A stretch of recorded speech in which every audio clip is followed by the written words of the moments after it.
ఆయన ఉండేది చూస్తే రుద్రభూమిలో, వేసుకునేది చూస్తే బ్రహ్మాండమైనటువంటి పుర్రెల మాల, కొని చేతిలో పట్టుకునేది చూస్తే బ్రహ్మకపాల, తాగేది చూస్తే హాలాహలం, ఒంటి మీద చూస్తే పావులు, కట్టుకునే చర్మం చూస్తే, వస్త్రం చూస్తే రక్తం ఓడుతున్నటువంటి ఏనుగు తోలు, పైన కప్పుకున్నది చూస్తే పులి తోలు. ఇన్ని అవలక్షణాలతో కనపడిన వాడిలా కనపడుతూ కొని ఇటువంటి మూర్తి ఏమిటో ఇంత మంగళకరంగా ఉంటాడండి స్వామి. శంకరుడి దగ్గరికి ఎవరెళ్ళైన పాదాలు పట్టుకోగలరు. బుస్సను పక్క పావుల, ఓ పక్క రక్తం ఓడుతున్న ఏనుగు చర్మమా, ఓ పక్కనేమో 3 కన్నులా, ఓ పక్క చంద్రవంక, పెద్ద జటాజూటమా.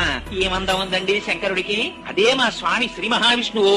మేఘశ్యామం పీతకౌశేయవాసం శ్రీవత్సాంకం కౌస్తుభోద్భాసితాంగం పుణ్యోపేతం పుండరీకాయతాక్షం విష్ణుం వందే సర్వలోకైకనాథం. అంత అందగాడు కదా.